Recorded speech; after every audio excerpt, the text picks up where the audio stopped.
news. Today's episode is sponsored by NerdWallet's Smart Money Podcast. Making financial decisions shouldn't feel like filling out basketball brackets. Too many choices, too much noise, and no one wants a busted budget. NerdWallet's Smart Money Podcast cuts through the clutter. Their finance journalists break down real-world money decisions with clear, research-backed insights. From investing to home buying to credit cards, the nerds help you navigate major financial decisions with confidence. Make smarter financial plays today. No luck required. Follow NerdWallet's Smart Money Podcast wherever you listen. The Ochelli Effect is sponsored by WallStreetWindow.com and listeners like you. And now, the most underrated voice in all media, Chuck Ochelli. May 4, may the 4th be with you, I guess. It is a Star Wars holiday, right? As I speak live, allegedly, according to that thing we call a calendar. Indeed, it is the 4th of May, 2023. And here we are live on Ochelli.com radio, which, by the way, there was an outage on many radio broadcasting platforms. And I think mine might have been down for a couple of days. But we are back to live, and those of you listening on the podcast, you don't care anyway. But I'm still putting out the podcast, doing all that good stuff, and here we are again. Boy, the week flew by quickly. We are back around to Thursday. And last Thursday, I wasn't feeling well. Tried to go to air, and no, I'm not releasing that podcast. But I am going to redo the show. Minus one element. No Carmine Savastano tonight, although we're going to get Carmine with us again. Scheduling, I guess, prohibited him from joining us tonight. But we are blessed, as per usual. I've got Mike Swanson in the first hour, the guy behind WallStreetWindow.com. Be in the know, go to WallStreetWindow.com. He's also the author of The War State, Why the Vietnam War, the first in a series of 3 planned books on that conflict, but author of many other pieces of work out there. Actually wrote an introduction to a book that his dad wrote. That's up on Amazon. Anyway, links to all that in the show notes. And yes, indeed, my voice is still a little weak, but what are you going to do? Sore throats are sore throats, and I'll try and get to shutting up as quickly as I can. Michael Swanson with me in the first hour. Second hour, Larry Hancock, the author of so many books. I'm not going to bother to list them right now, but you can always go to larry-hancock.com and check that out. And I advise you to read his blog. You know, we've been talking aliens, we've been talking Russia, JFK assassination. Randomly, I have no idea what we're going to get into tonight because I had a plan last week, but it might have went awry. Anyways, let's get to it. Mike Swanson, and I did go to air 5 minutes late on the live stream, but again, podcasters, podcatchers don't really tell time. You don't care. You could be listening to this anytime, anywhere, and it doesn't really matter. But as I speak, it is just about 11 minutes after 8 p.m. Eastern Time here in what we used to call America. Mike Swanson. I know I sound more coherent this week than usual, although my normal sloppiness is in play. How you doing tonight, sir? Oh, I'm doing good. It's good to talk with you. I've had a week where I've been taking it easy, quite frankly. So we did the show last week. It helped spur me into making a decision to slow down myself, and I have a table that's right in front of me that I'm looking at that has 1, 2, 3, 4, over 15 stacks of piles of papers, documents that are supposed to be a chapter in a book and it's been sitting there for several years now. So is that the next Vietnam book, or is that something else you're working on? Yeah, and I'm not really exactly sure if it's going to be just a Vietnam book. It's going to be a sequel to both those 2 books, really. But I've decided to slow down my website and stop doing these. It takes me 90 minutes to put out these morning emails I've been doing for the past couple of years. Oh, yeah, for the listeners, you know, it's great to sign up for those. You get, I mean, look, it's a totally different thing than what you get from J.P. Satilli, who does the rundown. And it's another sort of a quick news brief over there, and I get them every morning during the week. I decided to stop it. So, oh, okay. in order to free up time so I can and write a book and write other things. Well, and you do have some people putting out articles over there on the website. Well, I mean, I've slowed that down too. What I've decided to do is I'm referencing all kinds of stuff. You're going to slow down, okay? Yeah. No, I've been updating the website every single day, or Monday through Friday, and I'm probably just going to do it once a week. Well, for people that do like some kind of harder labor job, they're sitting there going, these guys are complaining about doing websites. But I'm going to tell you something. It becomes quite draining when you have to continuously work on these things, and you have to keep updating them on a daily basis. I mean, generally speaking, I've slowed down quite a bit with the podcasts, right? But that's going to speed back up, and we're going to start putting out, 20 podcasts a week again. It's going to be there. I'm not personally going to talk on 20 podcasts, but I'm going to go back to my 5 as per usual. Chris has 3. That's 8 right there. You know what I'm saying? We're going to pump out a bunch of stuff. But it becomes exhausting if you don't stop and, ease back a little bit. You got editing and placement, and you wind up a lot of hours on a computer, and it's not the healthiest activity. Really, for the organism that you are, you know what I'm saying? It gets to working on your eyes. Well, I really, I really want to do more serious writing, and I came to the conclusion, just thinking back over the past year, of a couple of things that I wrote that had a big impact, or I don't mean like 100,000 people read them, but a couple thousand people read them that are important. Well, and you saw some actions off of your stuff. On a local level, you saw people actually react, and things happened due to the information that you were putting out. And that's the thing, is that you can choose to pump out a high volume of stuff, truthfully, and it's a crapshoot, or you can really focus your energies and put out things selectively. Right? And, last night I was going to do a show live, by the way, and a cult priestess who was scheduled to be with me, she broke a tooth earlier in the day, so it wasn't me taking the break. But I'm noticing a lot of people are, tripping over things and needing to slow down because, we try to pump out a lot of stuff. Good. Basically 2 or 3 years ago, I had every year would cut, starting like 2 or 3 years ago, I would start the year out. And I would say, well, I'm going to have to make a decision. I'm either going to have to slow down and start to write books and do things more creative that I want to do, or try to turn this into some big news website with more writers and really make this into some giant thing. Right. And I had finally made a decision. Well, I'm just going to slow down. Right. And one thing about it is, a couple things, the things I have written, let's say in the past 10 months, I didn't need a giant platform to get them out. They just kind of went viral on their own. Right. And one article was one that we talked about on your show about the LBJ tapes and the Kennedy assassination. Well, I've got, I could write an article about that once a month with more free time. With original research, and would actually be more conducive if I want to sell more books. It helps do that, or drive up interest in the next book whenever it comes out. But I'm more interested in researching and doing that than just spitting, trying to feed the news cycle. Really, with talking about the markets and whatever. Oh yeah. On the website. So, well, and I've decided to change things up a little bit. We're not always going to have 2-hour programs. There's going to be a lot of 1-hour programs, and we're going to add video elements, even though I've been dragged kicking and screaming into that. There's going to be more video stuff going on, and I want to focus more on getting out things that are more informative, more educational.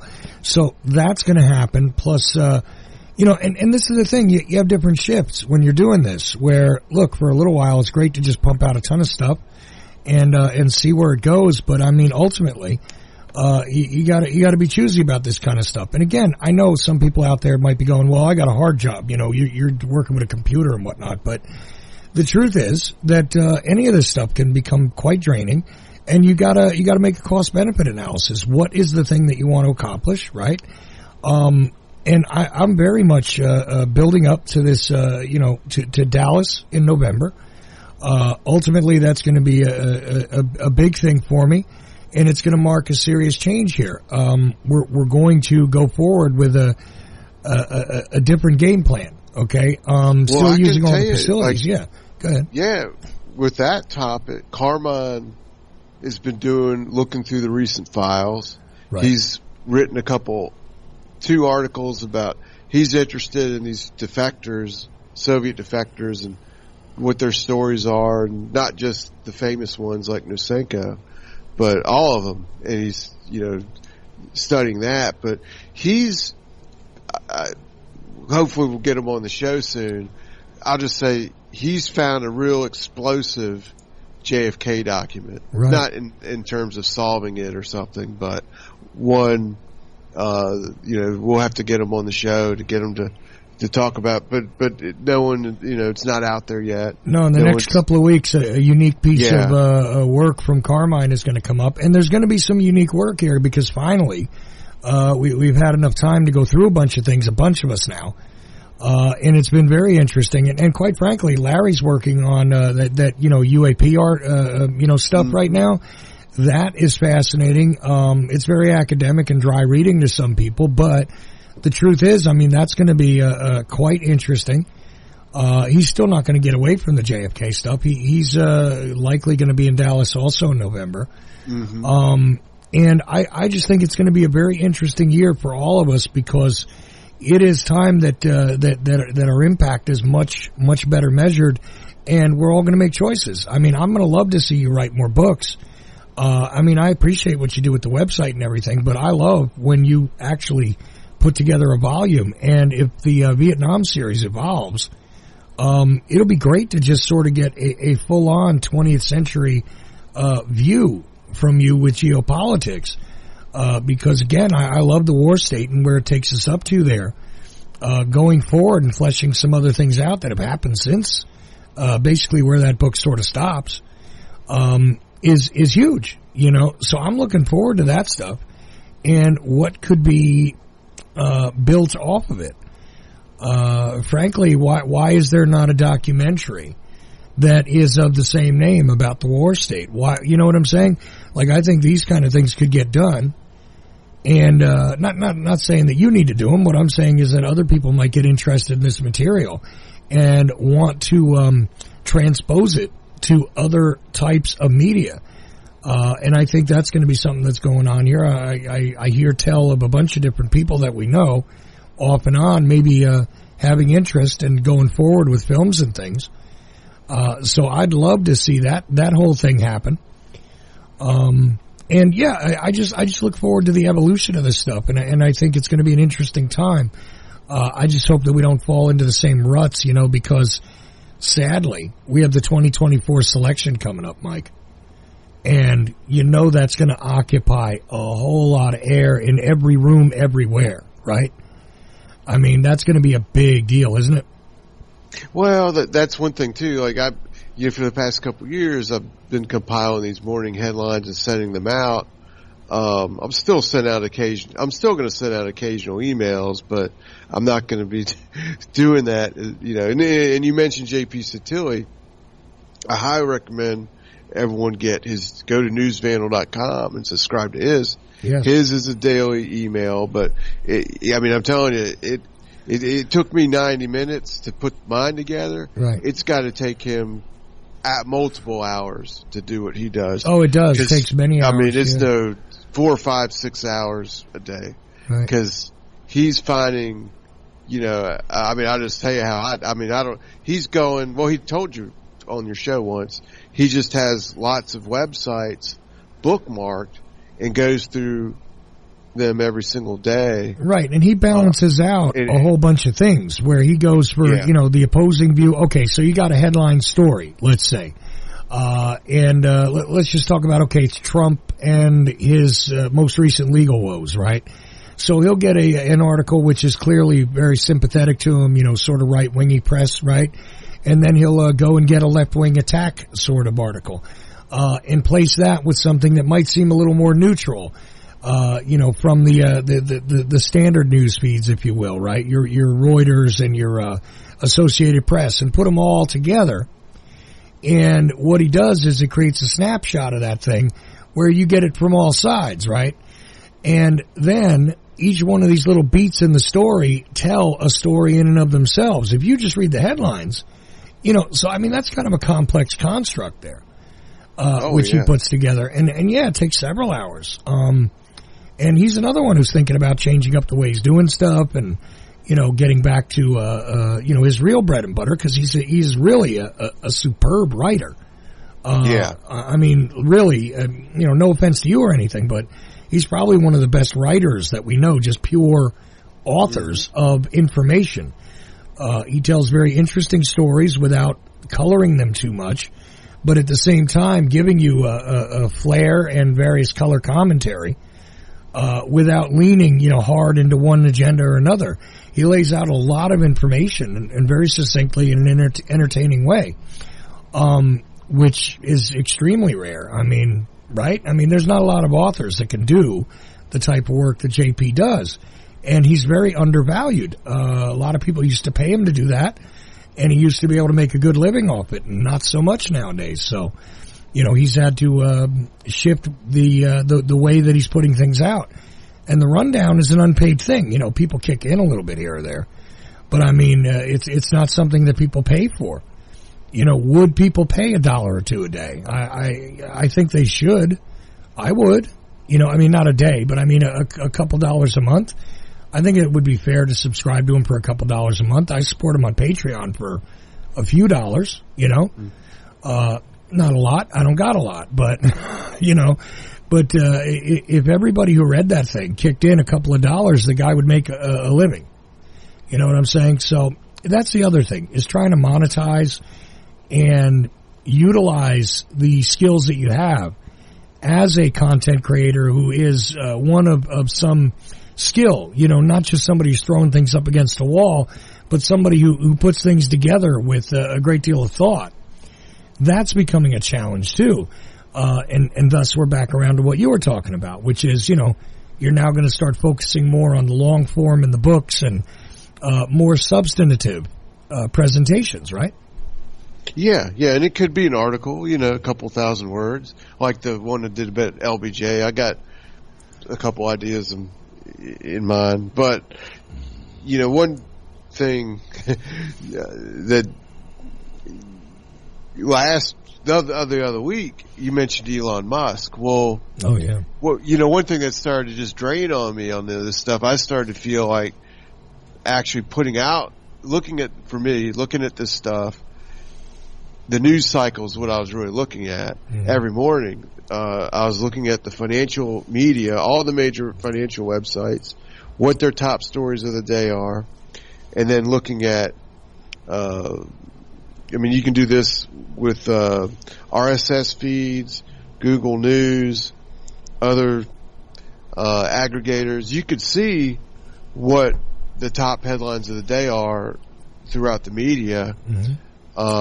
And one thing I'll say I've learned is I believe, and I subscribe to a couple newspapers online, major newspapers. Right. But I'll just say that I've come to the conclusion that the Financial Times and the Wall Street Journal, as far as straight news of what's going on, are the two best publications. But that said, one thing that really has just, and this will link into your 2024 thing, one thing that I've found grating as I've been doing this is that so often the news cycle is just dominated by garbage stories. We saw the balloon story, panic, a couple months ago, but so multiple times, and I'm not talking about Twitter here, right? But multiple times there have been a couple moments this year, and there's one 2 weeks ago, where Elon Musk became there's this stupid story about Elon Musk on all the websites, all the major websites, and it was something about AI, something dumb. Well, it's a strange landscape. The news. Yeah, no, it's a strange landscape. And by the way, I don't want to look at that crap. I got off Twitter. Well, I don't want to look at Elon Musk garbage. Right. And I don't want to spend, here it is again. Here we go. And, did you take note recently of the way Newsbreak is marketing themselves now?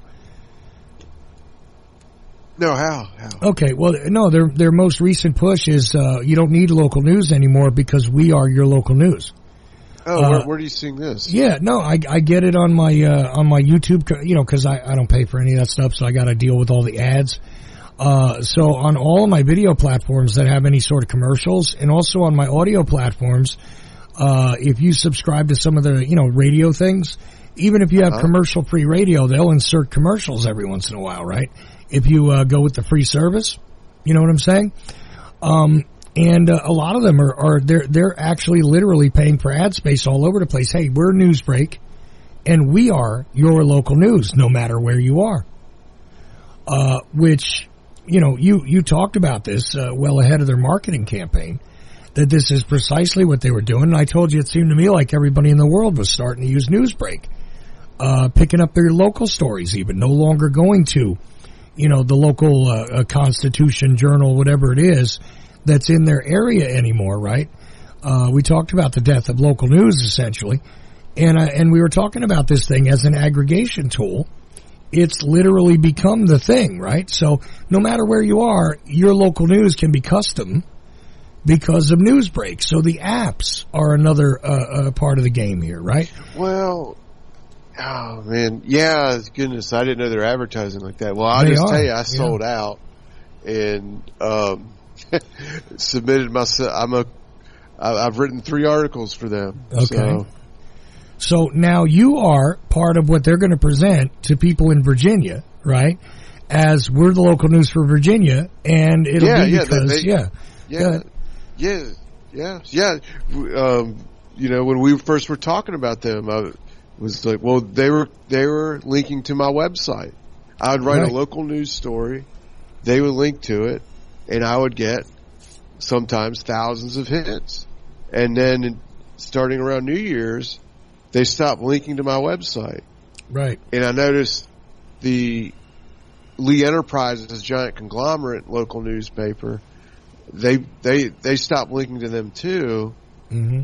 They continue to link to the others locally where I live, but it looks like most of them had made some sort of deal where they're taking their articles and sharing the ad revenue or something. That's a program they have for publishing companies. Okay. Well, I submitted to join that because I gave up that they'd ever link to me again. They never responded.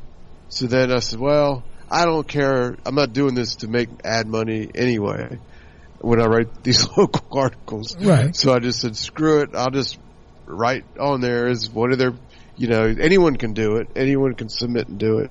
Right. But it's not necessarily a good thing. I mentioned the local paper where I live is owned by Lee Enterprises. Well, they put out a press release a few days ago, this week. I mean, they own the Richmond Times-Dispatch, Roanoke newspaper. They own newspapers across the country. Right. They're the second or third biggest owner of newspapers, and they downsize them, they shrink them. And our newspaper, I don't even know how many people subscribe to it. I don't think it's their paper. I don't think it's but a few thousand people. Right. They only have, I looked, well, they put out announcements saying they're considering the Lee Enterprises company to shift to only putting out 3 newspapers a week. And the amount of local news in it is already minimal.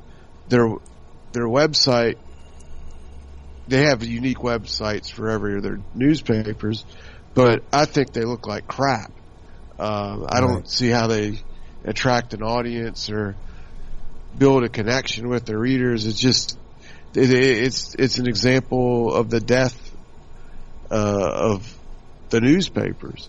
And one of the things that bothered me was when the Newsbreak thing kicked me off around New Year's.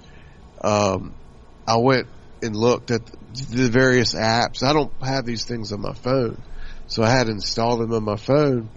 And I looked at my website. I looked at all the local news websites, and I realized that someone that's 16 years old that gets on their phone really has no way to tell the difference between my website or the League Enterprises website. Right, which, or these other websites, they all blend together. Right, so it's all a blended mix of, right. It's all, and then they got their apps. So, and Newsbreak is the app. Well, the app there's is, a few others. Right, but the app is the sifting, but that's the thing, the app has become the sifting tool. And I just forwarded you something that was written, by this guy, John Leake, about the change in attitude, with the Washington Post and the New York Times, and also, the Wall Street Journal this week. Towards even. What? Well, with the way that they're presenting news and the way that they're breaking things and challenging, the establishment, which is interesting. And it's all become this very homogenous sort of blend of stuff, and then it's just sort of squeezed out like Play-Doh through these apps where this is your information stream now, right?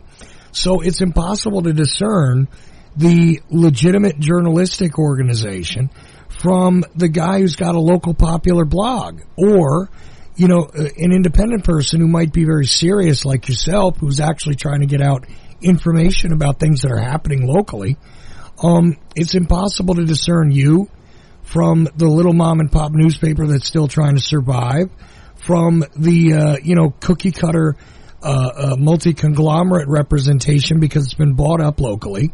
All this stuff has sort of been squeezed together into one big pile of Play-Doh, right? Yeah. And eventually. Now, the good news about this, is I'll use myself as an example. Sure. It's good and bad. But any person, if they want to, can just go to their city council meetings and start writing about it. And if you just do that, the listener, you would have a huge impact. You probably could, but on here's your community, because that's all I've done in the past. Right. That's what I've done. Well, I know you've been going to the council meetings and stuff, and going to these important, like we're getting together to discuss this particular project and stuff, like we talked about the concert that was local to you, this kind of stuff. But what's bad is, now, is anybody ever going to get paid again outside of the big, huge, right? The people that own the app, they get paid, and, the ad revenue comes to them. No, that's right. That's right. But there you go. Well, so, death of the job that is journalism. It's over. I think it's possible. No, I think it's possible to. Okay. I think you can build your own. Maybe I'll one day try to do this again, Okay. Or get motivated. I really want to write. Do research and write some stuff. Well, you want to do some more long form historical stuff is what you're going to be doing. Yeah. But I think one could do it. And the example, well, I'm a baseball fan, and I like the Baltimore Orioles. Right. But it doesn't matter what the team is. I follow this sports team, and in 2000, there was the Baltimore Sun, just a few outlets really covering them. Right. Radio shows that, I'm sure in the Maryland area. Oh, guaranteed there's like a local, there's like an ESPN radio outlet or some kind of local sports talk, probably the same station that carries the games. But there was one website, there was a message board that was pretty big. Mm-hmm. Now over time it's fallen by the wayside, as most message boards have. Right. But at this moment, there's probably 5 podcasts about the Baltimore Orioles baseball team. Right. and there's 10 to 12 websites about them put up by former reporters and so forth. Right. The thing is, probably none of these people are making very much money at all, and that's the problem you pointed to. But I think there's one that is, and they've been around since the 80s or 90s. Okay. And what they are, they're a sports publication just for the city of Baltimore. It's free. They distribute it to stores with paid advertising in it. Right. They also have a radio show, and it's kind of integrated together. So when I was looking at these apps and seeing how all the news sources are blending together, the answer to that, the solution or way to work beyond it, I think would be to write and also do some sort of video or podcast that is integrated into the articles.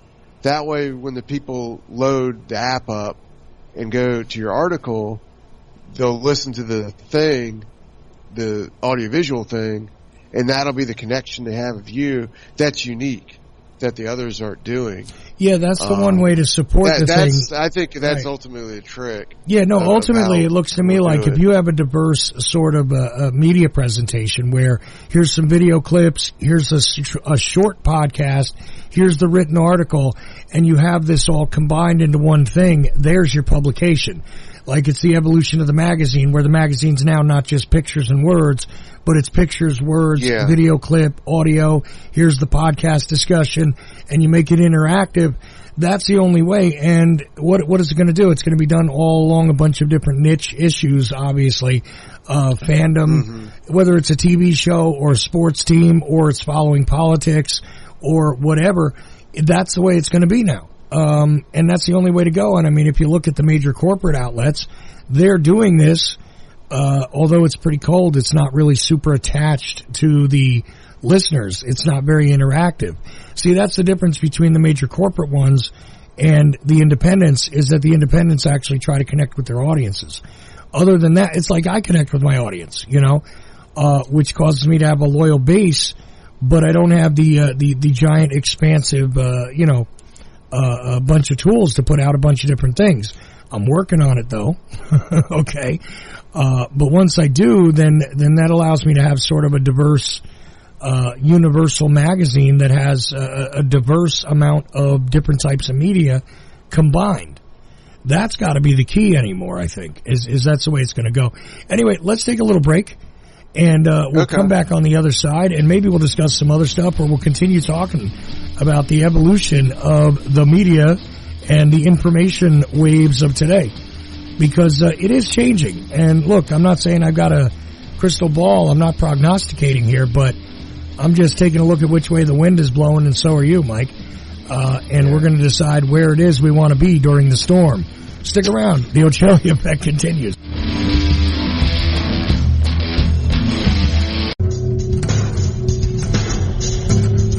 WallStreetWindow.com. Gold, silver, the stock market. WallStreetWindow.com.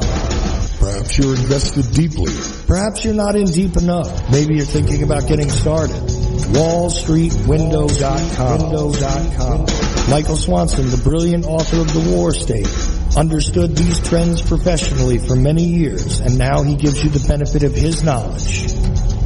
WallStreetWindow.com. Go there now. Go there now. Go there now. In Denial, Secret Wars with Airstrikes and Tanks by Larry Hancock. Secret wars became a staple of U.S. covert operations and are still happening today. Larry Hancock's book, In Denial, rips the cover off many of them. Using new files, it exposes things about the Bay of Pigs that no one has ever written about before. It shows why it really failed and why the United States did not learn from it. It also shows why other countries today are doing secret operations with more success. This is the book that puts what some want to deny into the light. In Denial, Secret Wars with Airstrikes and Tanks. Larry Hancock. For more information, go to larry-hancock.com. Pick up your copy of In Denial at amazon.com in digital or physical form. You're listening to the Ochelli.com radio network.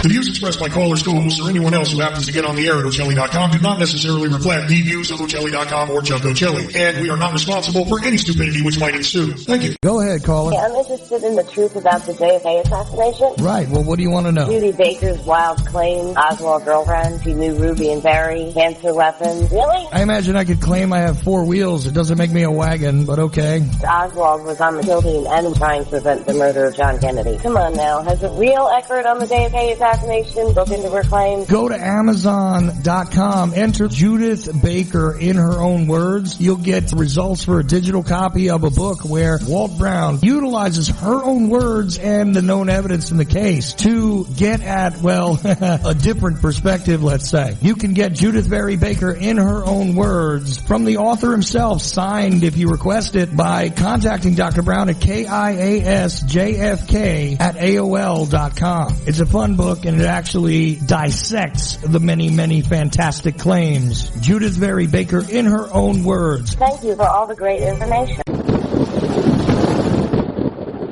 Bring me 15 hookers now and get the drugs ready and take me to the private island. Nowadays, if they landed in troop ships wearing pink uniforms, they're like, tranny, tranny, tranny. Literally, everyone would just kneel and go, oh. She goes up on a throne and craps, and they wipe her fat butt. Come on. China's going to let you dress up like Mary Poppins? No. China's going to shoot you in the back of the head and blow your brains all over the place. They want to shatter your mind talking about Justin Bieber! I kill my kids. This is real. I kill them. I kill them. I kill them. I can buy you for $1. I have seen. I know who the enemy is, and let me tell you, they are vicious wolves who hate you and your family. Oh, it's free like a piece of cheese. A little mouse comes out and, well, bam, breaks your neck. Ochelli.com. Revelation through conversation.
Second segment of the Ochelli Effect begins now here at Ochelli.com. Of course, if you're listening to us via the podcatcher du jour, you know, your fondle slab of choice, etc., etc. Could be any time, any day, but it is Thursday as I speak. So Mike Swanson is with me for the next little bit. Then we're going to get into segment number 3 with the one and only Larry Hancock. So we've been talking about media stuff here in this first hour, and definitely covered the gamut, if you excuse me, if you will. Sorry, Mike, I had a little bit of a belch there. Dinner was reminding me I just ate it. Sorry. Anyways, thing is, we were going over some media stuff here, and it has been an interesting couple of weeks in the media. We've seen the dismissal of Tucker Carlson, Don Lemon, so your major MSM people, and I had a bit of a viewpoint on that this past Friday show, but let's not go into that. Let's actually get into some news. Gotta tell you, it's strange, and I know I'm going to have to discuss this with Larry in the next hour, but any thoughts, Mike, on the assassination attempt of Vladimir Putin, allegedly? I mean, go ahead. What do you think? Well, the thing, talk about the media, to me, when the Ukraine war started, that really soured me too on the so-called alternative media and just social media in general as far as trying to find out what's really going on, because I really believed in the first 24 hours, 48 hours that, and I was trying to really follow it closely to figure out where that war was all headed. And I just really believed I was being bombarded on both sides by manufactured propaganda distributed through Twitter and, social media to control people with these different narratives.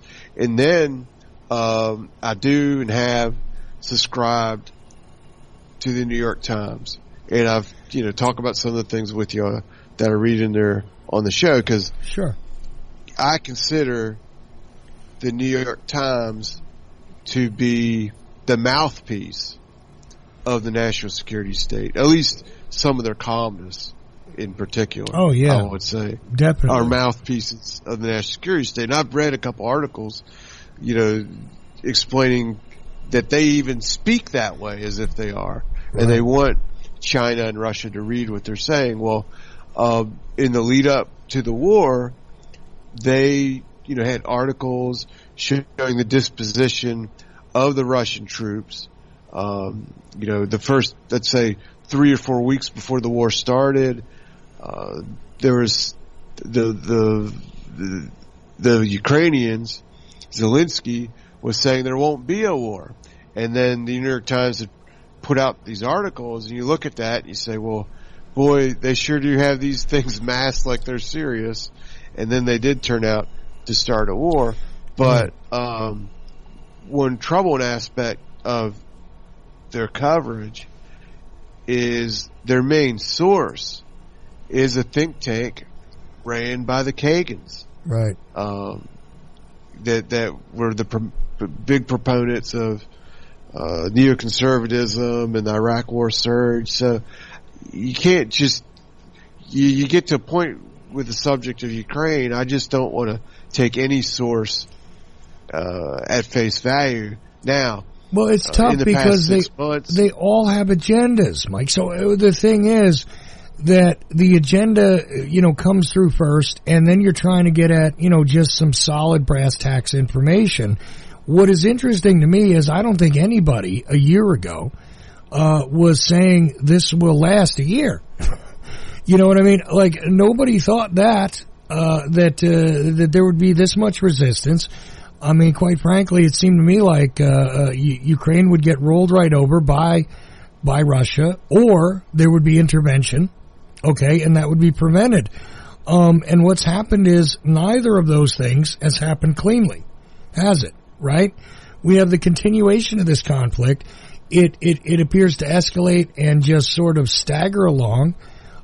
This very small country is getting pounded continuously, right? Allegedly to protect a certain area, to take back a certain area, so on and so forth. But forget about all that for a second. It is really amazing to me that this has gone on as long as it has.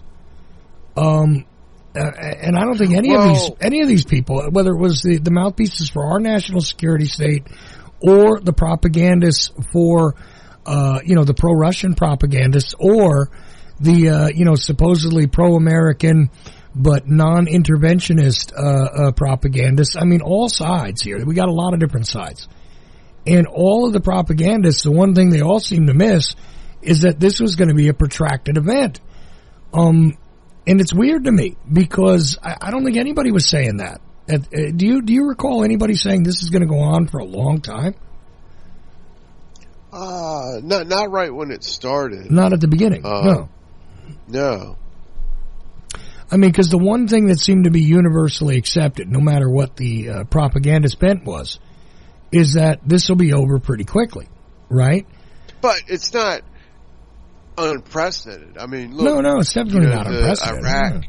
The Iraq war against Iran, before the Americans were over there, they had a war with Iran. Yeah. That turned into a stalemate.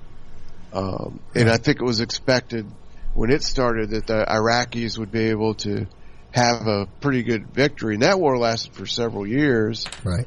And this, looks like that's how this could be headed. Could be, but weird because again, okay, so let's go to today's, banner headline out of this, right? This drone strike that was allegedly targeting Putin or targeting, the Kremlin in general, right? Very strange because now this has been, I don't know how many claims, but a handful of claims now that have been made that the Ukrainians are staging terrorist attacks, asymmetrical warfare against Russia in order to, get them to back off or in retaliation, right?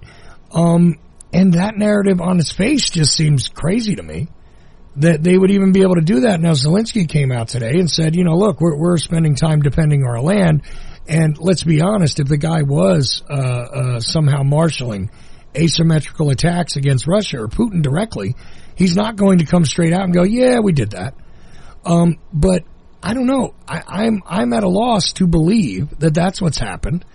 And the Russians seem to have now put out statements saying that they believe that it may have been American-based in some way, but the Ukrainians, like in other words, with American support, Ukrainians are attempting to do these things.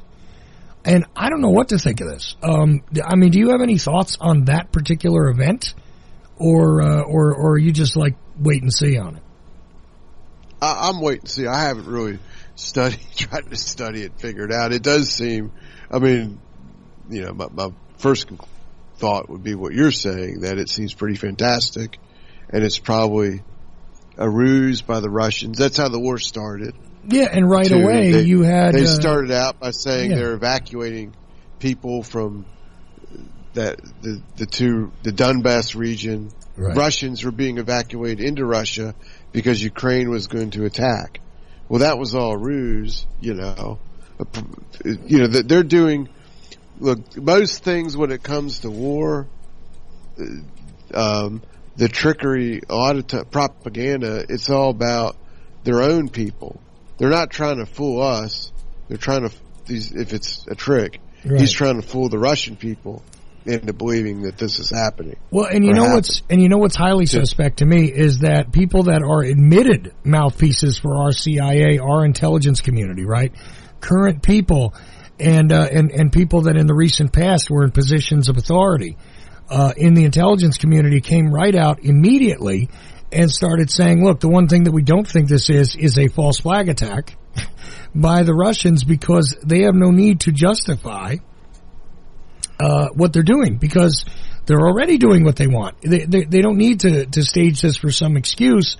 Now, I object to that. And also the moment that you see, former CIA, this guy or current whatever person coming out and saying, hey, this is not what this is. Going out of their way to address something like it's not a false flag attack by the Russians, it almost automatically, suggests to me that is indeed what it is. What in the world is the business of CIA people to get on television to be saying these things in the first place? Yeah, good point. They're not supposed to be intelligence agencies like for the American people. They're supposed to report to the president. Right. So what are they doing? Right. No, look, automatic question there. But secondly, when you see, former CIA guy, former FBI, when you see them come out and make these statements, hey, look, folks, this is not what this is. What does that make you think? I mean, your initial gut, what does that tell you? Pay no attention to this, folks. That much. Nothing to see here. Move along. You know what I'm saying? So, yeah. I'm not saying that's what it is. I'm just saying that, when I see these sorts of things and these guys come straight out and make an effort to make a statement that, this is not something that it is, almost suggests to me that it's like they don't want you even looking in that direction. Because indeed, the real circumstance might be in that direction. And what is their job is not to inform us, but to keep us in the dark, right? So, I'm just saying, when you see a guy who's out there and his job was, counterintelligence and psychological warfare, and he's out there trying to decode something that's happening and telling you this is not what this is, that's a weird sort of reverse psychology to me. But then again, it could be just me and my suspicious mind, like the old Elvis song, right? I mean, it just is what it is. But Mike, we only got like a couple of minutes left, and then we're going to move on to Larry Hancock. But sure. Anything you want to close out with here? Clearly, we had a better week this week, so thank you. I'm always looking forward to hear what Larry has to say. So that's kind of my last 2 cents. I got you. Well, you know what? I'm gonna run this very same thing by Larry before he gets into whatever's on his mind tonight, because I want to know what his view is on this. That's alleged... what I mean. That's why I said that. I want to know what he thinks. Yeah, me too. Believe me, we're gonna go there with Larry Hancock starting right off. But in the meantime, be in the know. Go to WallStreetWindow.com. It is not just about Wall Street. It's about a whole lot of other things. Mike might be slowing down his emails and everything, but believe me, there's plenty of information over there. And as per usual, I suggest that you read The War State and also Why the Vietnam War, which is the first in a series of, it's going to be a series of books, and they're going to be historical and interesting with stuff in them that's not available elsewhere in the unique style, the writing style of Michael Swanson, who I'm very glad to have had with me in the first hour. Mike, thanks. Hey, are you coming? Great talking with you. Are you coming back next week, or are we going to have to wait 2 weeks? I should be here next week. Excellent. So we will talk to Mike Swanson next week in the meantime, but coming right up, the author who occupies more spots on my bookshelf than any other, Larry Hancock, in the next hour. The Ochelli Effect continues after this. You like history, real history, that you were never taught in schools. Why? The Vietnam War, nuclear bombs and nation building in Southeast Asia, by author Mike Swanson, with new documentation never seen before that'll open your eyes to events that led up to this. Why? The Vietnam War, nuclear bombs and nation building in Southeast Asia, 1945 through 1961. Get your copy today at Amazon.com. Why? The Vietnam War, by author Mike Swanson. Politicians, this is the best we can do, folks. This is what we have to offer. It's what our system produces. Garbage in, garbage out.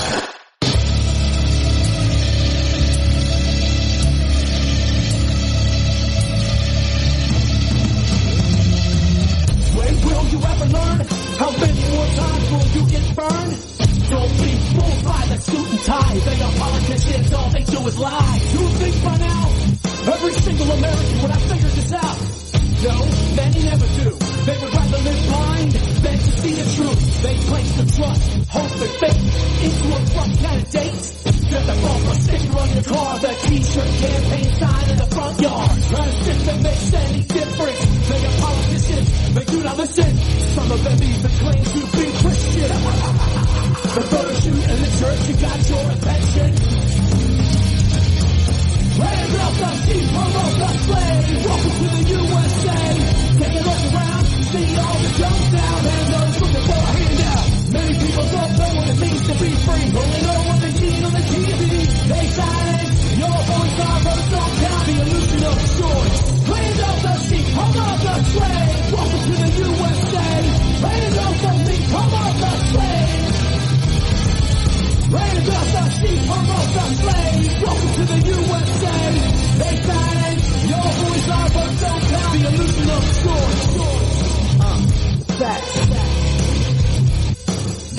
steering wheel you give to the kid, cause you think they're in control of politics is a bid. They give you two options, disguised aggressive, to make you think opposite, your mind arrested. Following the fake script they provide for skeptics, pushing lies reflective of what lies and septic. Shit is true to red and blue, the same as I dyslexic. This is literally Hegelian dialectic. The thesis and antithesis leads to bankers, a bunch of behind the scenes thieves and gangsters. The ones that pull the strings on the Oprah show.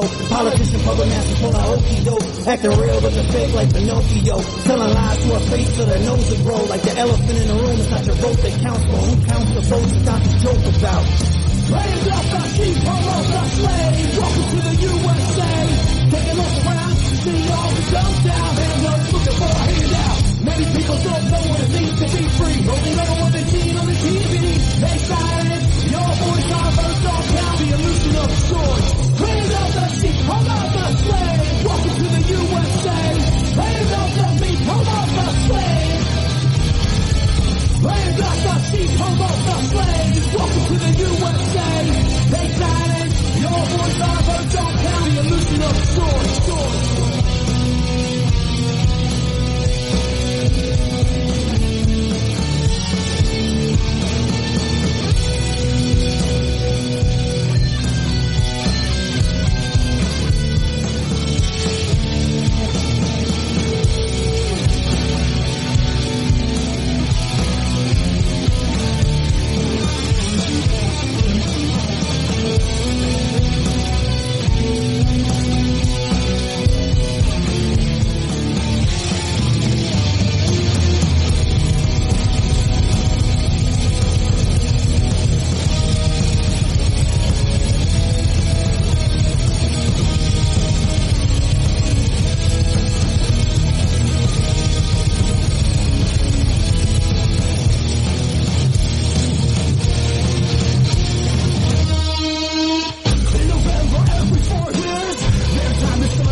WallStreetWindow.com. Gold, silver, the stock market.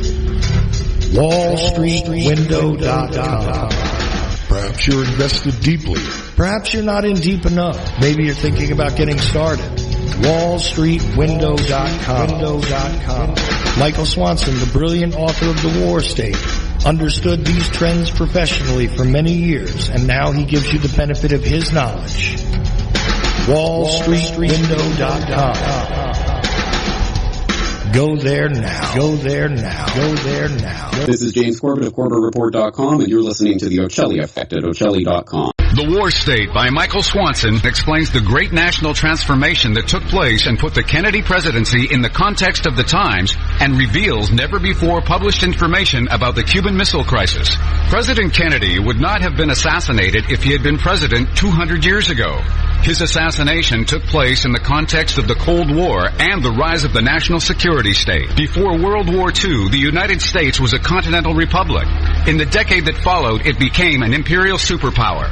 Generals such as Curtis LeMay not only wanted to invade Cuba, but knew that there were short-range missiles on the island armed with nuclear warheads that they could not destroy because they were on mobile launchers. Their invasion could have led to a third world war, and they wanted to go to war anyway. The War State State by Michael Swanson reveals why and will show you what President Kennedy was up against. For more information, thewarstate.com. Nuclear holocaust. You know what uranium is, right? This thing called nuclear weapons and other things, like lots of, you know what uranium is, right? Bad things. Things are done with uranium, including some bad things. Nuclear holocaust. You know what uranium is, right? I've been briefed. Nuclear holocaust. Nuclear holocaust. You know what uranium is, right? This thing called nuclear weapons and other things, like lots of, you know what uranium is, right? Bad things. Things are done with uranium, including some bad things. Nuclear holocaust. Nuclear holocaust. Nuclear holocaust. Nuclear holocaust. Nuclear holocaust. In Denial, Secret Wars with Airstrikes and Tanks by Larry Hancock.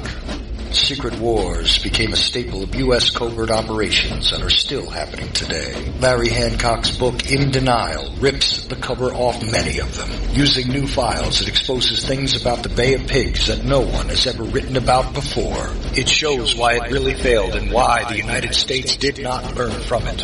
It also shows why other countries today are doing secret operations with more success. This is the book that puts what some want to deny into the light. In Denial, Secret Wars with Airstrikes and Tanks. Larry Hancock.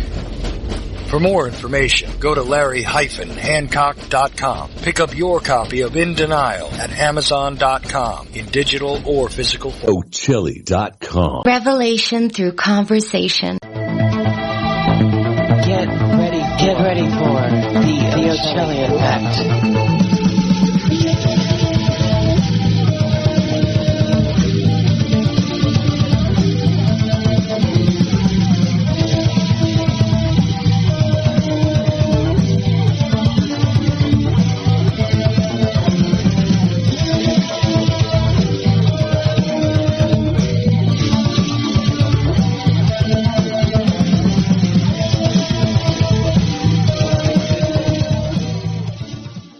So there's a little reminder from the intro, the older intro from the Ochelli Effect, but segment number 3 beginning now. I have author Larry Hancock with me, and we are going to discuss some current events that are awfully strange. So let's get into the geopolitical, military, what the hell is going on. And I'll start off this segment before I do start it off. I advise you to go to larry-hancock.com, check out his work always. I'll give you the link to his blog in the show notes, etc. Follow that. Follow Larry's work, especially the more recent stuff he's doing on UAPs, which we covered a couple of weeks ago on the show. I know there's going to be more to discuss about that, but no UFOs tonight. At least I think not. Although I'm not really satisfied that we have an identification on the aerial object that allegedly was sent as, the banner headline, assassination attempt against Vladimir Putin. Okay, so shall we just begin with the headline? Was that an assassination attempt? They're blaming Ukraine and now also blaming the United States because the United States is backing Ukraine. Ukraine's president comes out and says, look, we're having a hard enough time defending our own territory. Why would we be doing this?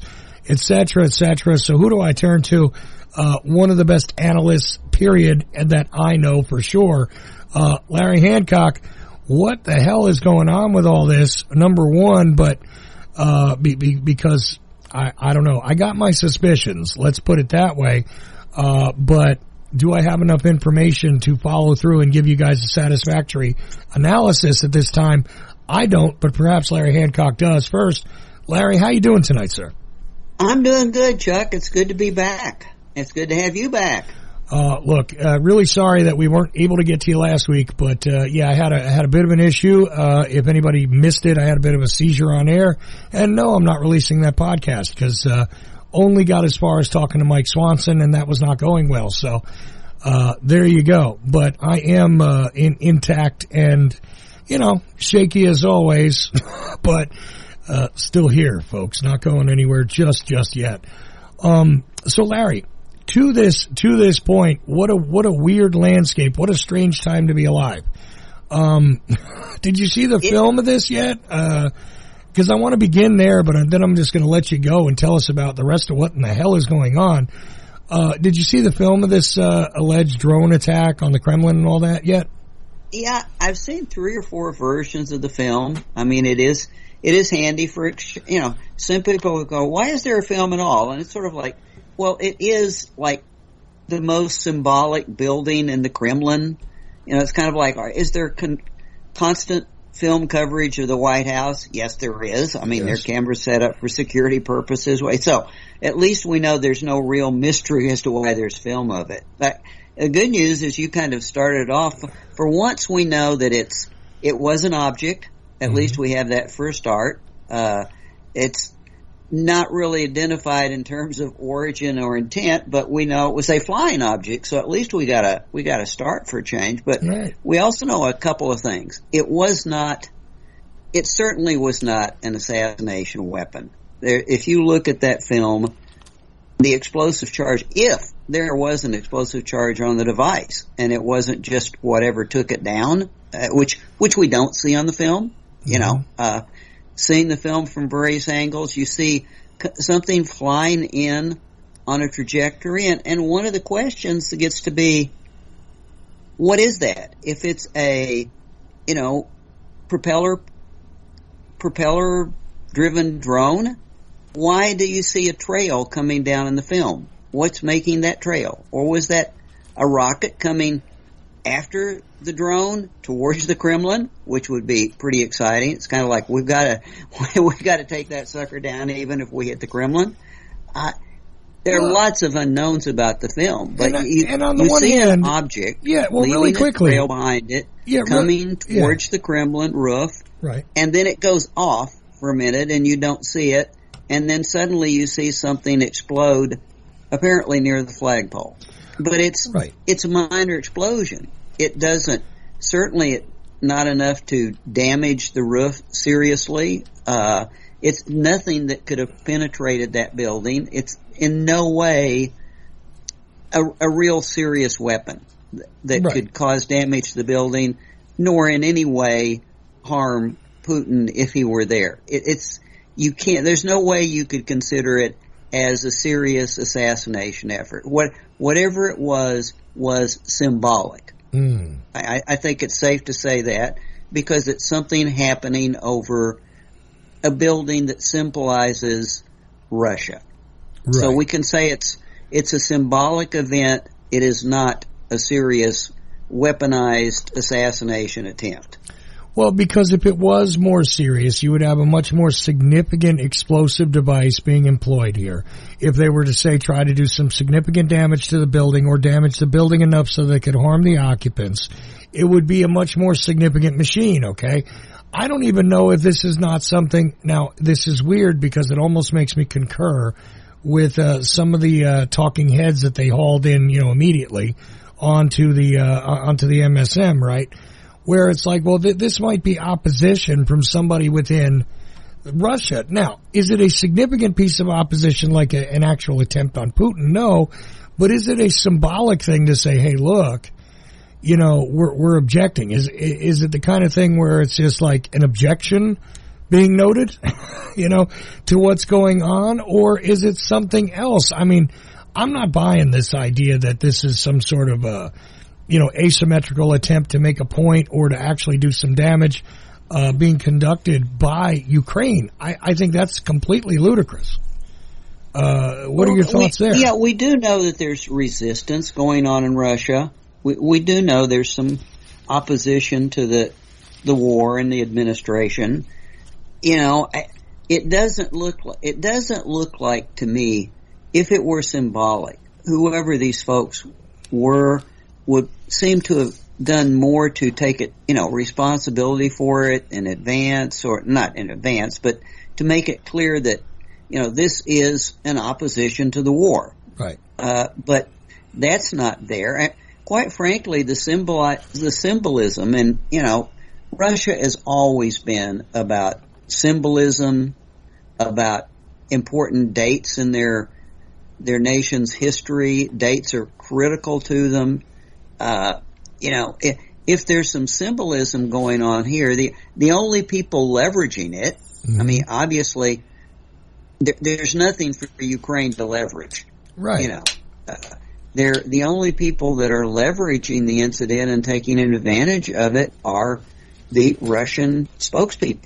And essentially, I don't know, you probably saw it, Chuck. The interesting remark that I saw immediately come out, because you mentioned asymmetrical, and somebody's going, well, you know, how could this be asymmetrical? What could the Russians not do that they haven't done yet, right? You know, where's the asymmetry? Was their Secretary of State's response that said this incident gave them the authority and moral and legal right to target, essentially to kill and assassinate not only Zelensky but his entire cabinet. That was my thought. Gave them the justification to do that. Now that's an interesting, like, who benefits from this? That would be, you know, that would be one symbolic justification to go all out to waste the Kiev administration. Right. Well, that was my initial thought, is that indeed it could be a false flag, like I said, in order to justify, well, now you've made an attempt on our capital. That means that we can, you know, pound Kiev, right? Because we have to retaliate. And there was something about retaliation, or in the initial statement that came from the Russian government, right? That was sort of like, we're going to have to answer this. And that may be the same statement you're talking about, where it was indicated that, look, we're going to have to do something about this. And it seems to me they're the only ones that have made a statement like this. So, and that's the other interesting thing, is if this was a legitimate opposition from within the country, good point. Why wouldn't somebody have claimed responsibility and said, look, this is a point we're trying to make, or maybe we don't want to harm the Russian government, but we want to make Vladimir Putin reconsider what he's doing, and it may have nothing to do with even the conflict in Ukraine. It could have to do with something else, right? But no, none of that has happened. The only statement so far, and it's not as though, you know, we're not dealing with a regime that doesn't control the information coming out. So indeed there could be information that somebody wants to get out about this that's not emerging. But you would think if it was some sort of point against Putin, somebody would have taken responsibility. Yeah, and I think in terms of focusing on Putin, it does one thing. It makes it very personal. This wasn't the way Russia responded. Its public statement was, this is all about Putin, right? This is an assassination attempt on Putin, which does two or three things. First of all, it makes Putin look very important. I mean, up to this point, one might say, gosh, in terms of the Russian military adventurism in Ukraine, Putin's a non-entity. He hasn't made any right decisions. You know, Putin's not the key adversary. Let's take out the Wagner guy. You know, if we're going to go kill somebody, let's go for the guys that are running the private military companies, or going for the, you know. But this makes Putin like the epitome of Russia. It puts him back on the pedestal as target number one. So he's obviously the most important. So to me, it actually reinforces how important and critical, if Ukraine felt that way. I don't for a minute think that Ukraine feels that Putin is the number one target. If anything, I suspect right at the moment, Ukraine is more than happy to have Putin bollocksing up the whole command structure. But so if there's some symbolism to me, because Russia immediately made it personal, the symbolism is about elevating Putin and elevating Putin's position, and then giving them the right, the moral right, the whatever, to go not after Kiev. I'm not talking about massive strikes on Kiev. They specifically said to go after Zelensky and his cabinet. And what that means is, you know, forget targeting Kiev or Lviv. You know, we're going to bring some weapons into play that are going after individuals, whether that's assassins, that's, you know, that ratchets up the security phobia in Ukraine, which is already quite high. and is counterproductive for Ukraine. So again, I have to step back and say the only people that I see that profit by the symbolism of what wasn't really a serious attack would be the Russian psychological warfare people, and in particular Putin himself, since it reemphasizes his importance. Right, and we have to put this alongside. You bring up Wagner. Well, this week it was floated, and I'm not sure how serious to take this, but apparently the leader of the group there was saying he's running out of ammunition.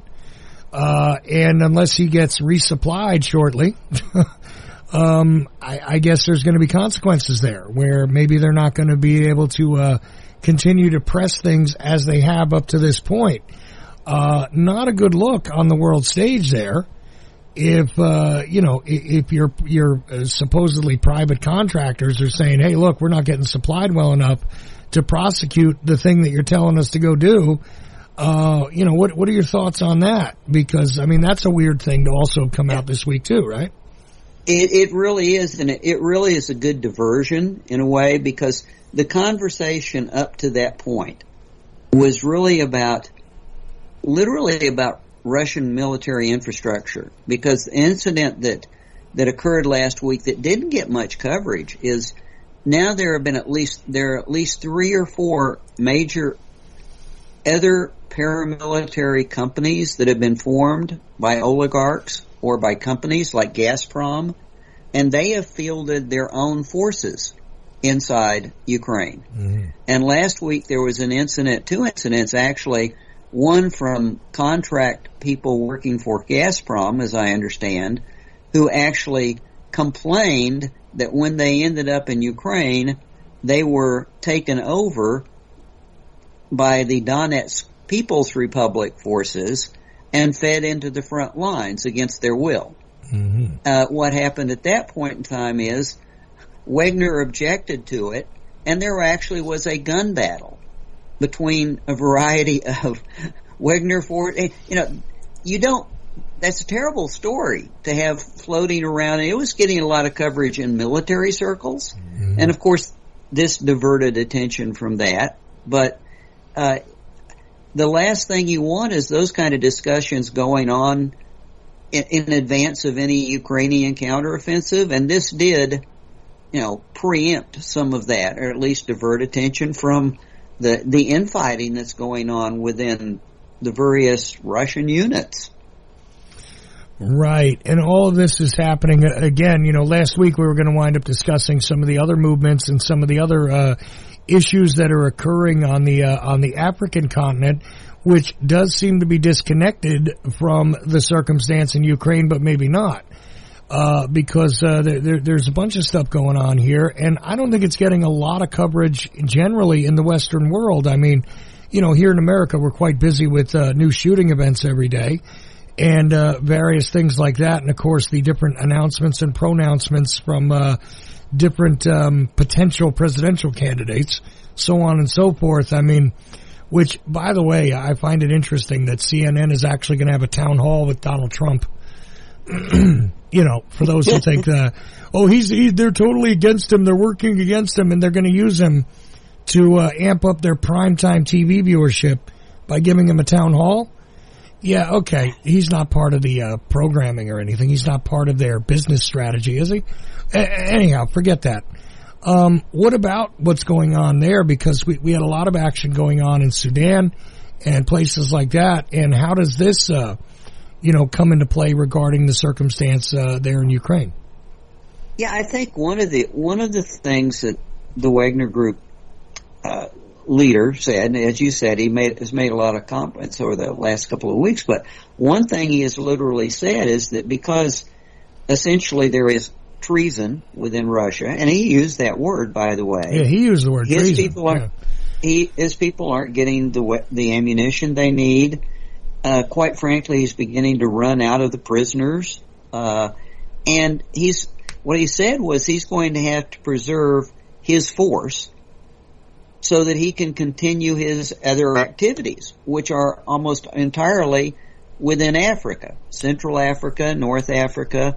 That's where PMC, his company, makes their money. That's where his business is. What he's doing in Ukraine was, purely a patriotic activity, and it was okay when he was doing nothing other than sacrificing prisoners. But now that he's starting to chew into his core units, that's bad for business. So he literally came out and said that. And again, that didn't get much coverage in terms of, so what is his core business? And his core business is in Africa, where he has done deals as a security broker for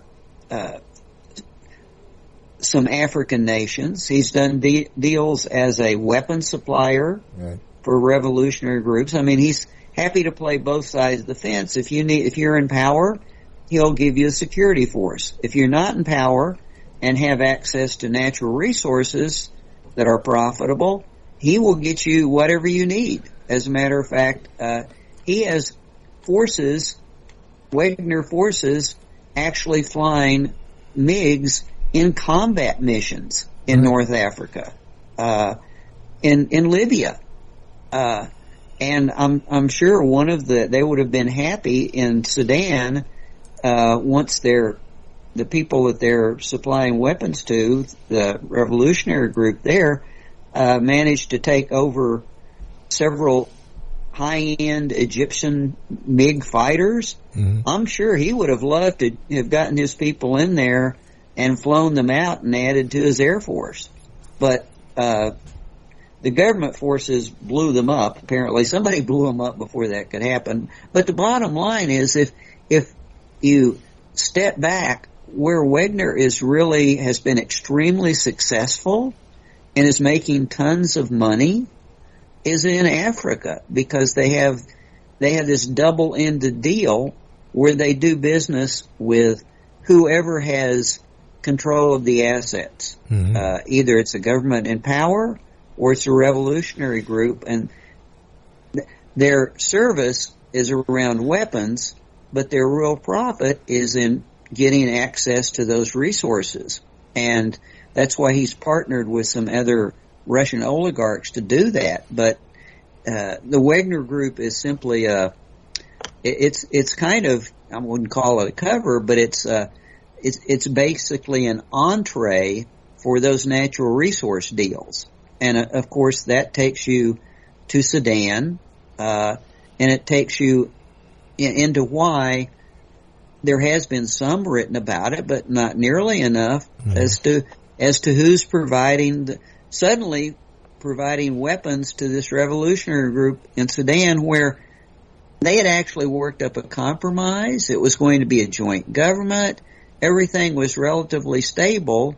And then all of a sudden, the revolutionary group shows up with new weaponry and launches this new initiative, takes everybody by surprise, and we find ourselves in a situation which, on the surface seems to have exploded overnight. Right. And nobody has asked the question of how and why that happened.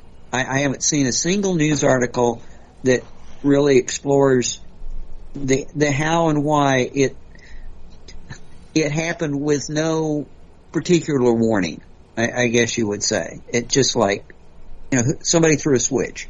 Right. Well, unlike what's happening in Israel right now, where you know what the buildup was, and you know why there's been, a bit of conflict and this and that, you can see the evolution of what's happened there, right? What's gone on in Africa, though, does seem to have sort of happened overnight, and they did note it temporarily, seemingly, in the international press, but then, just like the wind, it went right out. So it's an interesting thing, and is it just opportunism from Wagner and some other groups maybe? I think that's an excellent word. It's opportunism, but it's not opportunism sounds like short term, right? This is more like it's opportunistic in that they're willing to play either side of a field in a given geographic area. It's opportunistic in that they may not stay there for all that long, but it's more like combine opportunistic with pillage, because the whole point has to do with the natural resources and setting up the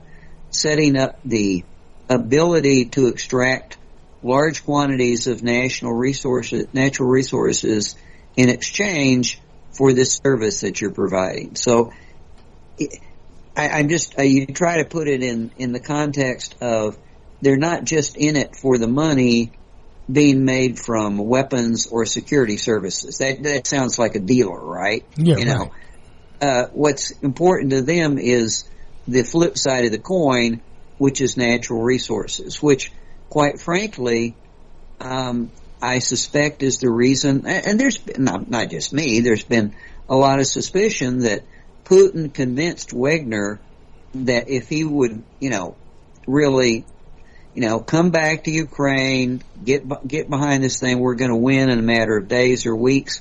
And guess who gets the salt mines? Guess who gets the titanium? Guess who? You bring your forces in, and we'll make sure that you get the natural resources. It's very much in line with Wagner's philosophy, and I have to say, Wagner presents himself as a patriot. Wagner's key goal in life is the ability to get lots and lots of money.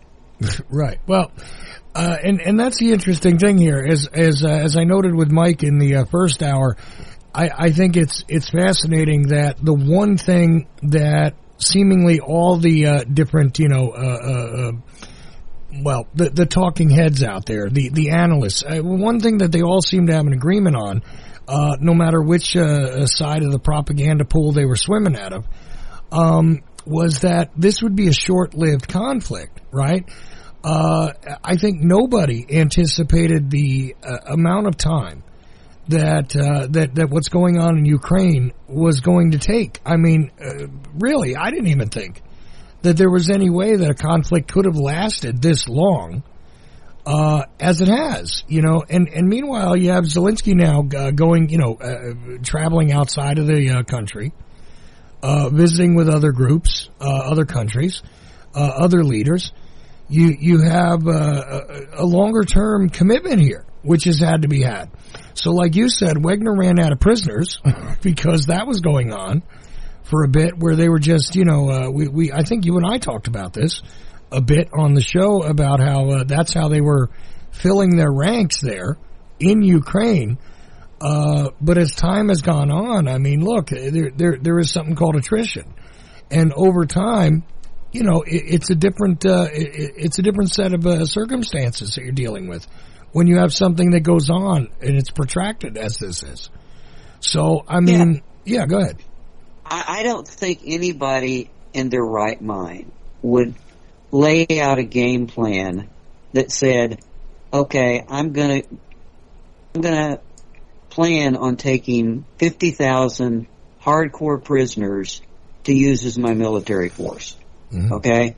That wasn't even in the Dirty Dozen, right? Anybody saw that movie? No, it's okay. Right. That makes no sense. What does make sense is Wagner had units fighting in Ukraine since 2014. He had units in Crimea.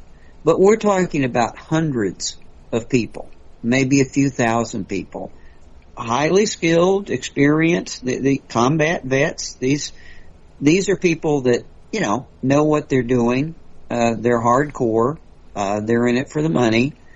And seeing him commit that level of support to Putin for, a new initiative makes sense. Then after a week or so, seeing him go, wait a minute, I don't have the resources to do this. What am I going to do? Gives you the perspective that, going to the prisons was never part of a plan. Clearly that wasn't something that the Wagner Group was built to do, to run very large scale military operations. They were built to be mercenaries, kind of like, the Blackwater model. People are probably familiar with that. that's what they were built to be, to field tens of thousands of troops in trench warfare.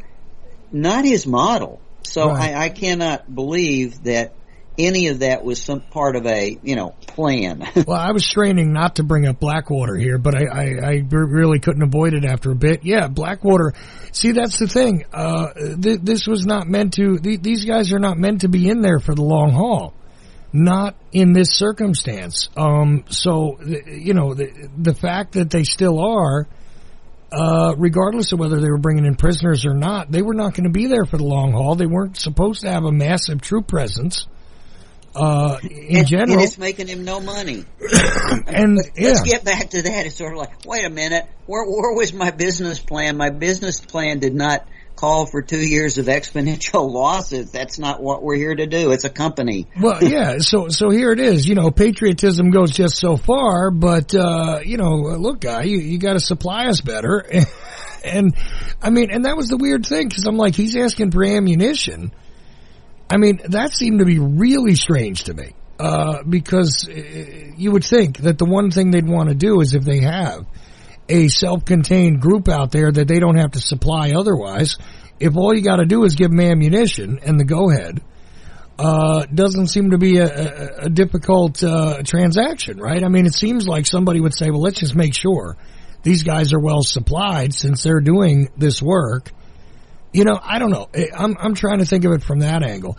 Meanwhile, we skipped over something because you talked about the symbolism of this attack, and we didn't really break that all the way down, I don't think, because you did mention, I don't know if it was on air or off air, but the date itself, when this occurred. Maybe you should lay that out for people and explain that. The dates are very important. Russia celebrates Victory Day. May Day is historically, for the Communist Party, which, Putin is very Soviet oriented, if not communist. But May Day and May Day celebrations, World War II victory celebrations, they have a whole series of celebrations that are planned around this part of May. And they're not just in Moscow, they're out in the various republics, the regions all have their own celebrations. And one of the things that started to become apparent over the last month or so is some concern that now that the true cost and manpower is becoming visible at a regional level, there was a couple of concerns. First of all, they're not the large military units that were available before now to put into parades and shows of force, roll out all the new tanks, roll out all the air defense systems. Sorry, they're in Ukraine. Or they're gone. Yeah, I was going to say, with the, quote, mobilization, end quote, right, that's going on, I think that probably doesn't leave a lot of guys behind to be able to run around in the parades, because and there was some talk about that too, which was shut down pretty quickly. Because again, if there was an opposition leader or an opposition point to be made by this symbolic attack, which again, it couldn't be anything serious, because there was not enough of an explosive device to do any serious damage. It clearly was not something that was an efficient vehicle to, say, go after somebody personally. To me, it didn't look like, because even if there's somebody was standing on the street, the explosive device didn't look like, obviously, I understand it probably could have done some damage, but unless you had somebody out, on the street, okay, and literally, crash this thing into them, I don't think you're going to do serious damage to even an individual. Could you successfully have blown up a car with this little pop that we saw? I don't even think so.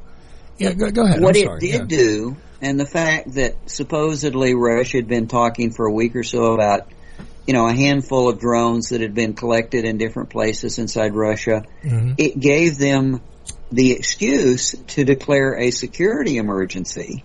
Right. And essentially cancel almost all of those celebrations because it's too dangerous. I hadn't even thought of that. Yeah, because now you can't put Putin out on a viewing stand, say, while you parade the weapons by, which you said, again, we're probably all being deployed elsewhere anyway. But, the old, the thing that we used to see, when the Soviets, because he's not a Soviet, but they have to tip their hat to the Soviet Union in that time period for sure. That kind of thing where, you got the leaders on a viewing stand, right? An elevated viewing stand out in public. Everybody can see them, and all that, and they can watch the parade go by. Well, yeah, there's a good justification now to say, hey, look, we can't do that. Although it's a little close, because you would have thought they would have if it was staged, they would have staged it a little earlier so that it's a week before or something, right? But no, it was right on the day. You want to cancel it. Yeah. Really, you kind of want to cancel it at the last minute because you're walking a tightrope. Okay. What I'm going to do is I'm going to admit what was supposedly the nation with the best, strongest air defense in Europe, can't protect itself. I'm not excited to say that. That's not a good thing to say. Right.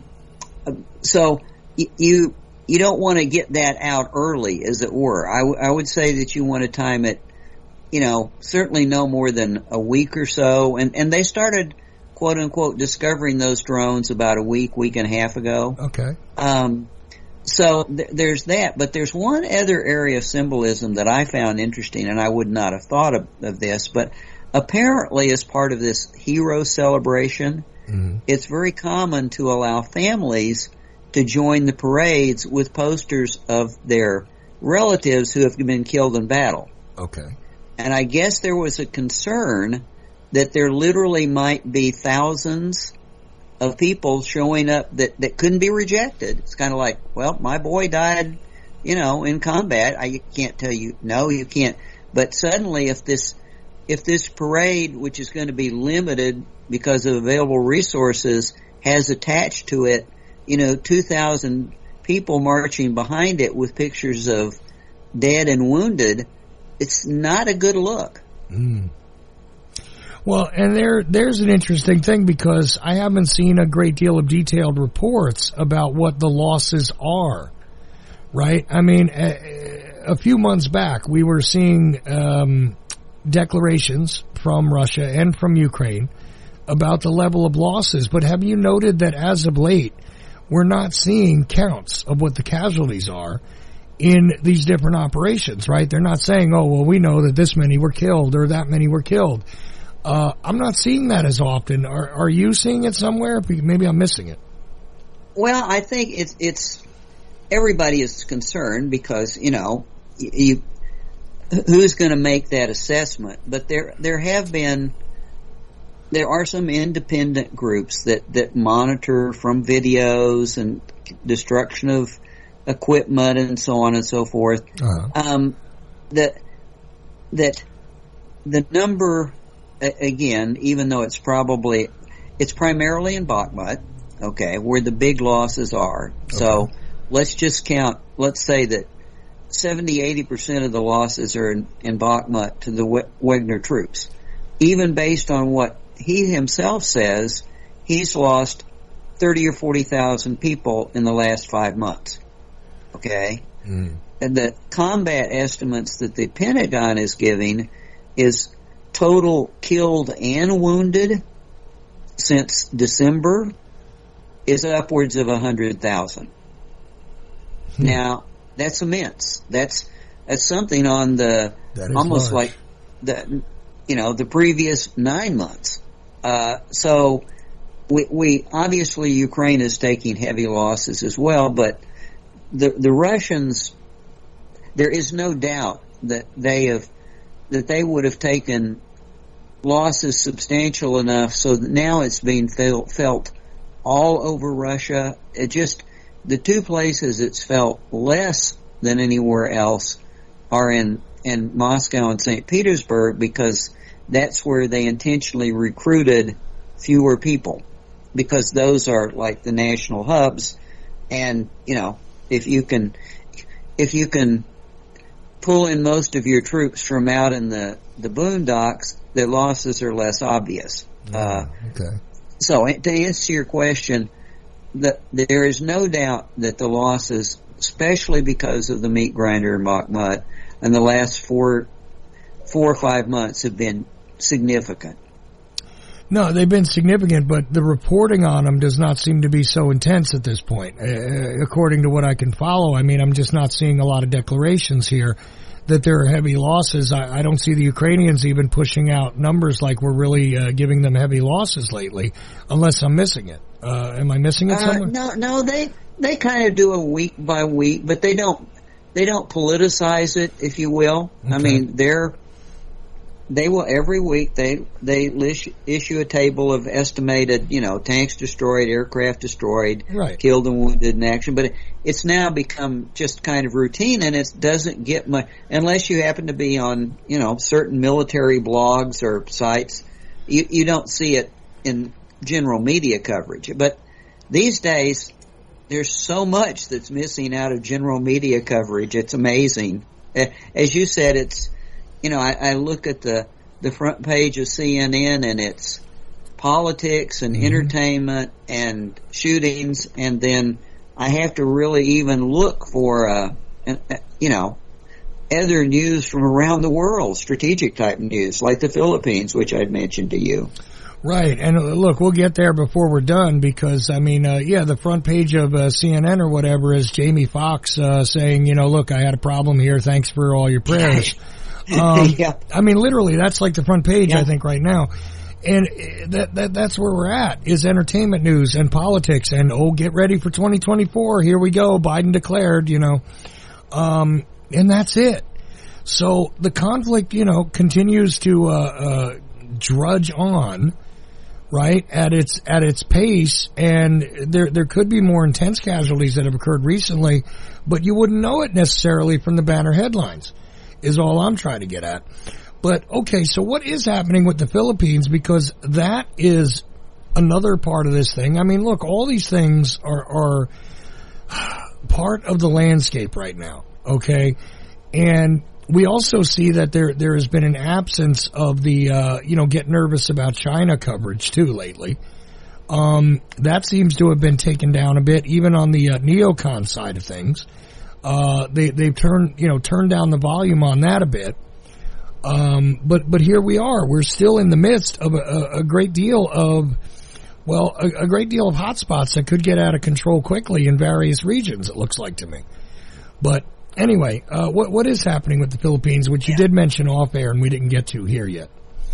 Yeah, I think, as background, one of the things that's been going on for the last 3 or 4 years, actually a little bit longer, is, there's no doubt that China was, for a period of time, quite frankly, as Russia did earlier, adopted a model for diplomacy based on economics. Which was weirdly displayed when apparently there was a phone call between Xi Jinping and Zelensky recently, right? Where there seemed to be some encouragement, some sort of, discussion there, some diplomacy, on behalf, if you will, of the alliances there that are between them and Russia, and now making contact with Zelensky. I found that to be an odd thing in the equation too, but go ahead. And the fact that this week, for the first time, China actually voted for a really severe resolution against Russia. Essentially, a resolution that described their attack on Ukraine as illegal. It called for prosecution for war crimes. Mm-hmm. And it was the first time that China's actually voted for a resolution against Russia. That was significant, and that followed the call that you discussed. But the longer term is the sad thing is, you and I both discussed it. There was a period of time in the early 90s where Russia was pursuing economic diplomacy in Europe based around oil and gas and being very successful with Italy and France and Germany. And then Putin decided to go another direction, a much more military, warrior-oriented direction. Well, China and we see what happened to him.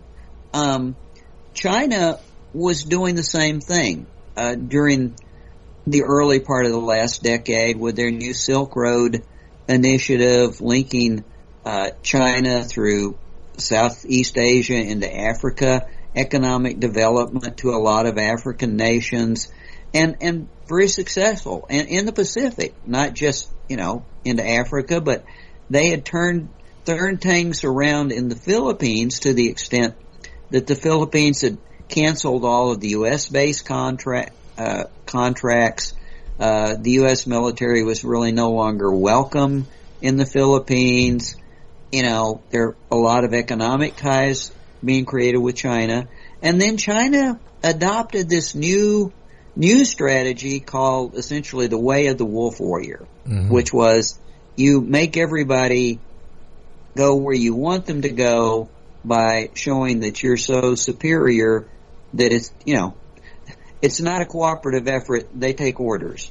It's sort of like if you don't take orders, and they began really with several shows of force against Philippines fishing boats and basically fishing and territorial interest out in adjacent waters, and that really upset the Philippines. I mean, China, when China does that sort of thing, they are brutal.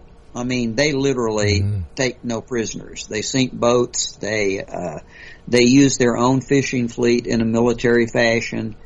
And the Philippines has gotten tired of that.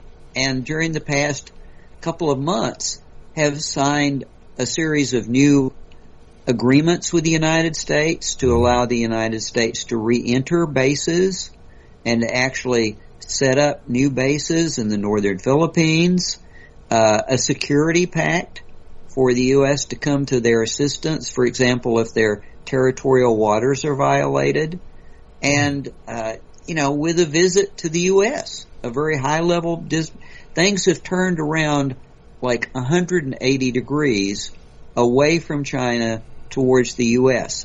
Because essentially, and the same thing's happening in Australia and other nations in the Pacific, just because the Chinese approach to bullying people didn't set well.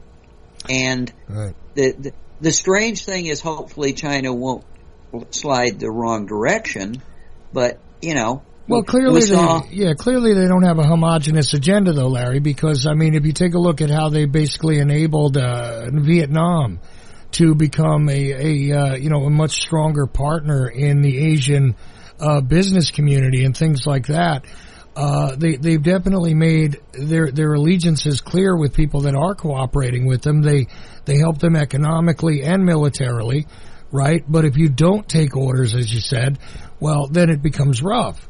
And some people are chafing against that. Some of the other nation states are chafing against that, while others have, taken to the partnership, right? So you don't have a singular sort of reaction to them in the region. I'm saying that there's just various, there's a spectrum of reactions and interactions there in the entire region. So you have different results coming out. And the thing with the Philippines is, well, that's not working out too good for the Philippines, because they're not taking orders, so maybe they're rethinking their relationship with the U.S. now, right? Well, and we're seeing a transition period. There's a spectrum. They had this one strategy of economic fraternity, codependence, so on and so forth. And that, as you say, that still works in some places with certain segments of the population. Right. However, they overlaid this. It works when they're not in competition. Right at the moment, the places that they're really in competition are at sea, basically, related to fishing resources, oil and gas resources. So even though Vietnam's fishing fleet has been under some pressure, it's probably not as significant to them. But so, like I say, during any transition period, you've got two approaches, where the economic was working and is still working great, where it's not working, and the force is definitely not working. Not so great. I will say, in terms of Vietnam, it's a mixed bag because the U.S. now has port access in Vietnam. We've made friendship visits with our Navy ships into Vietnam. There's certainly no military alliance there, but it's certainly not the Vietnamese. There's the Chinese have pressured its fishing fleet. They've sunk boats. They've taken over oil platforms. So it's it's kind of what's happening this week. Is it pleasure or pain? Am I making money with them, or am I taking grief from them? What's going on this week? Mm-hmm. Well, and it's not it's just not the simple constant answer any longer. It does seem to be fluctuating a bit, but that's why I found it really strange that there was that that action like you were describing regarding their change in orientation with the vote against Russia. And also just the phone call to Zelensky in general. The idea that they were attempting to, look into that diplomatically when it's a quagmire that, clearly the Russians are well committed to. I mean, I don't foresee them just turning around and going home tomorrow. You know what I mean? So what was going to be accomplished there if they are still, the strongest ally to the Russian Federation, right? Because wasn't that long ago there was the big show of, the leadership meeting with Putin there, with China, right? So I'm just saying it's a very interesting thing that's going on. One of the confusing things is the current data on U.S. oil exports. U.S. oil exports are going through the roof, and part of that is because China is buying a considerable amount of U.S. oil. Mm-hmm.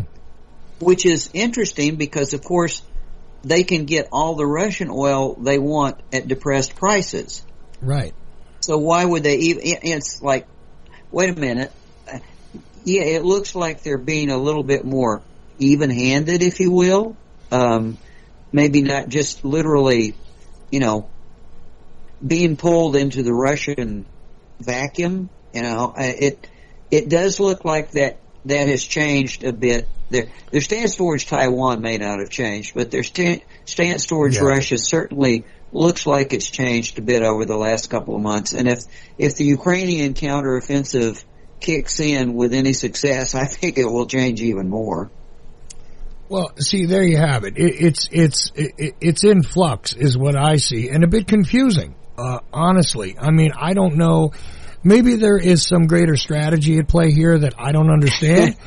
But I got to be honest with you, I see a lot of inconsistency here, and you would think that a unified kind of totalitarian regime, I usually don't see a lot of inconsistency in their action. It's very well coordinated usually.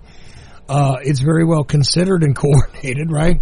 Even the smallest nations, they're generally pretty consistent about their behaviors, but China's behavior is not consistent at this point. At least to me. Again, maybe I don't understand something here. But I think you have different facts. It's not as monolithic.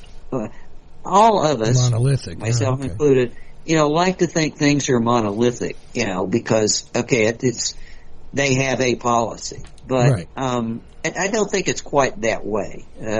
That might be true for North Korea, but even China is, there are different interests. There are economic interests, there are military interests, and they joust with each other. Even they would like to have a monolithic appearance, but that's the way of the world is not quite that simple. There you have it. Well, look, Larry, I know we're probably going to get together again in a couple of weeks. What do we have to look forward to from you in a couple of weeks? I mean, I also want to find out what your final takeaway is on tonight's discussion.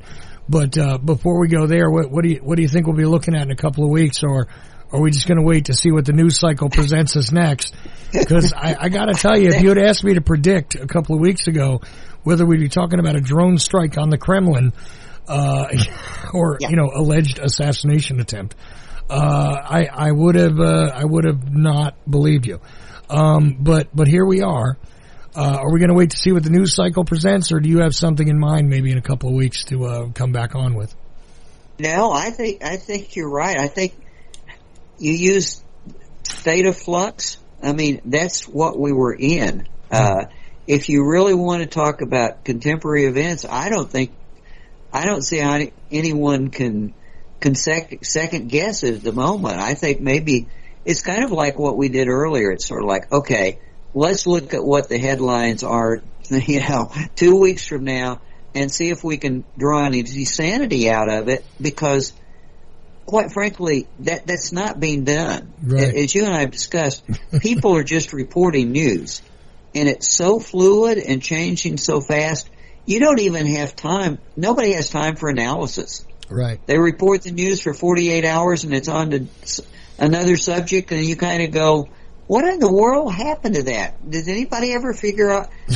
Right. I tell you what we're probably going to be. My prediction is that Denmark and Finland are going to provide positive evidence that not only did Russia blow up Nord Stream, but Russia has either beginning to or demonstrating that it can start taking out their undersea cable infrastructure for communications and a lot of other things. I think that's going to be a hot button.